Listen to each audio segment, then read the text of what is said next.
Bonjour et bienvenue sur ta chaîne de soutien scolaire. Aujourd'hui, je vais te parler de l'inversion du sujet. C'est quoi l'inversion du sujet? À quoi sert l'inversion du sujet? Quand est-ce qu'on utilise l'inversion du sujet? Et quelles sont les fautes que nous devons éviter lorsqu'on est devant une inversion du sujet? On va voir tout ça dans cette vidéo. Donc, regarde jusqu'à la fin. On utilise l'inversion du sujet pour poser une question. Alors, regardons ensemble l'exemple.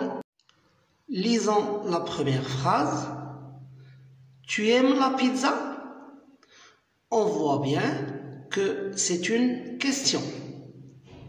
Donc, c'est pour ça que la phrase se termine par un point d'interrogation.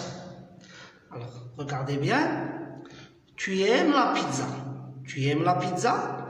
Donc, sujet, verbe, complément.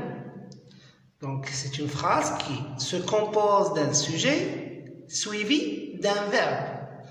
En général, en français, les phrases se composent de sujet suivi du verbe. Donc, le sujet est souvent placé avant le verbe. On va voir maintenant la deuxième phrase. Est-ce que tu aimes la pizza? Une deuxième fois. Est-ce que tu aimes la pizza? Maintenant, c'est la même chose que la première phrase. Sauf qu'on a introduit est-ce que. Donc, on introduit est-ce que pour poser la question. Est-ce que tu aimes la pizza? Donc, nous avons le sujet est toujours tu, le verbe aime à la deuxième personne du singulier. Alors, vous voyez bien que le sujet est placé avant le verbe. Alors, qu'est-ce que l'inversion du sujet maintenant?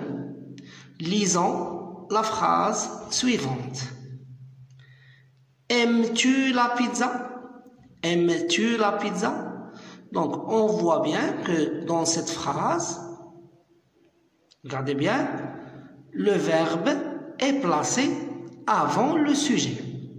Aimes-tu la pizza? Donc, aime, c'est le verbe. Tu, c'est le sujet. Comme vous pouvez remarquer, ou bien comme tu peux remarquer, le verbe est placé cette fois avant le sujet. Alors, on peut conclure que le verbe se place avant le sujet pour poser une question. Donc, pour poser une question, nous avons trois façons différentes. On place le sujet avant le verbe. On peut aussi introduire est-ce que, comme on peut mettre le verbe avant le sujet. Donc, aimes-tu la pizza? Mais si on met le verbe avant le sujet, il ne faut pas oublier le trait d'union. Donc, le trait d'union lie le verbe à son sujet. On passe à un autre exemple. Nous pouvons entrer. Nous pouvons entrer. Donc, c'est une question. Nous pouvons entrer. Alors, ici, comme la phrase qui a précédé, le sujet, c'est nous. Le verbe, c'est pouvons. Le sujet est placé avant le verbe. Deuxième phrase. Est-ce que nous pouvons entrer? Maintenant, aussi, le sujet est placé avant le verbe. la troisième phrase, pouvons-nous entrer? Alors là, on remarque bien que le verbe est placé avant le sujet. Seulement, n'oubliez jamais de commencer chaque phrase par la majuscule. Donc ici, nous pouvons, c'est N qui est en majuscule parce que elle est au début de la phrase. Ici, pouvons-nous, c'est le P qui est en majuscule et le N de nous est en minuscule maintenant puisque ce N n'est pas au début de la phrase. Pouvons-nous entrer? Pouvons-nous entrer? Donc, l'inversion du sujet, c'est le fait de placer le sujet après le verbe. Donc, pour les deux cas qu'on vient de voir, le sujet est un pronom personnel.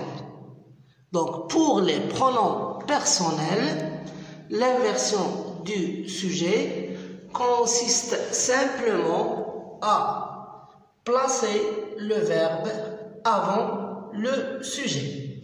Aimes-tu la pizza? Pouvons-nous entrer?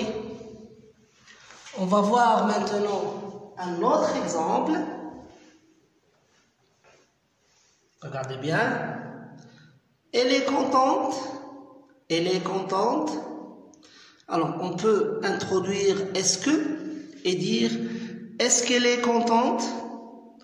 Alors, si on veut utiliser l'inversion du sujet, qu'est-ce qu'on va dire?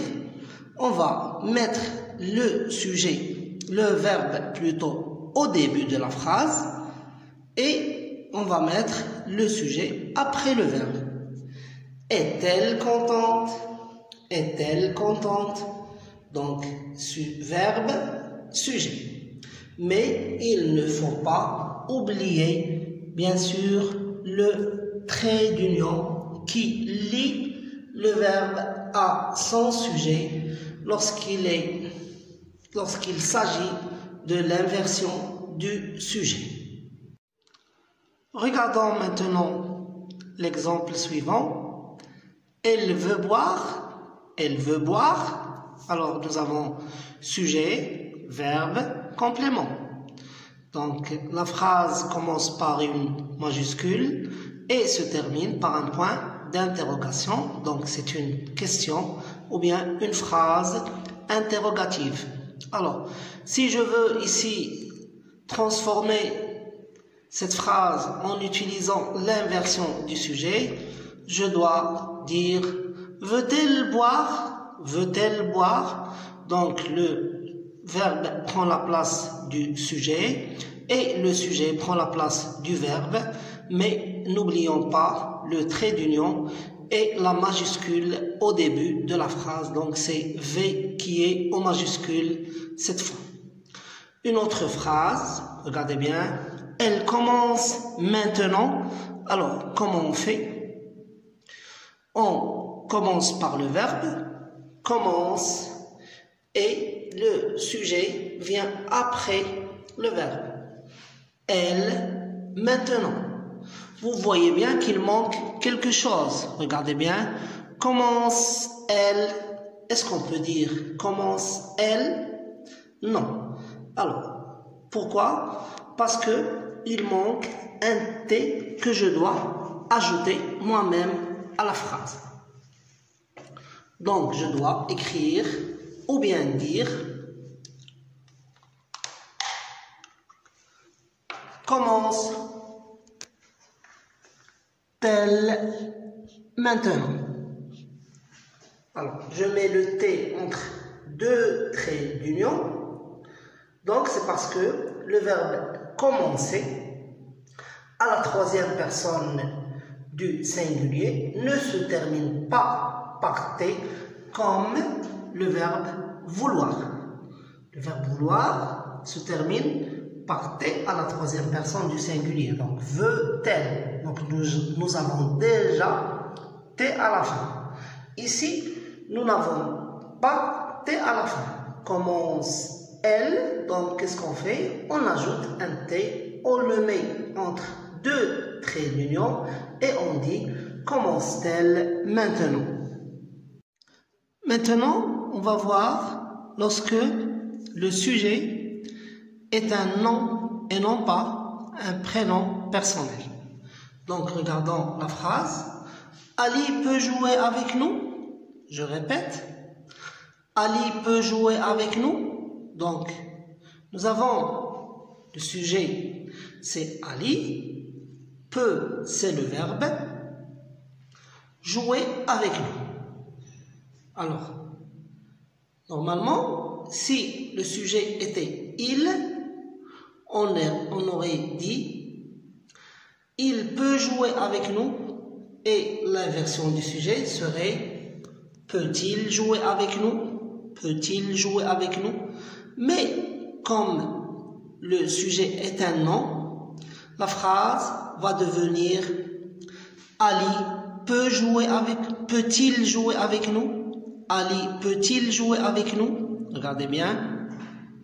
Lorsque le sujet est un nom, comme dans l'exemple, Ali peut jouer avec nous. Alors, à l'inversion du sujet, la phrase va devenir Ali peut-il jouer avec nous? Donc, c'est comme si on avait deux sujets.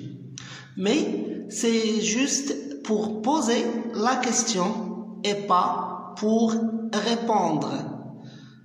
Alors, si on veut répondre à cette question, qu'est-ce qu'on dit? Faites très attention. Ali peut-il jouer avec nous? Donc la réponse, est-ce que la réponse que je vais dire maintenant est juste? Oui. Ali peut-il jouer avec nous? Eh bien non, ce n'est pas une réponse juste. Alors il faut dire oui. Ali peut jouer avec nous. Donc on va effacer il ici parce que on ne peut pas utiliser ici l'inversion du sujet puisqu'il s'agit de la réponse et non pas de la question. Donc je répète, Ali peut-il jouer avec nous? La réponse à cette question est oui, Ali peut jouer avec nous, ou bien non, Ali ne peut pas jouer avec nous. Et on ne dit jamais oui, Ali peut-il jouer avec nous?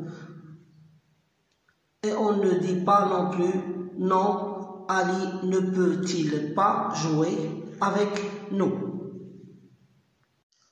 En espérant que cette vidéo t'a été utile et agréable, je te souhaite bon courage. Si tu as aimé la vidéo, appuie sur la touche j'aime et n'oublie pas de t'abonner à la chaîne. C'est gratuit et c'est pour la bonne cause. Au revoir.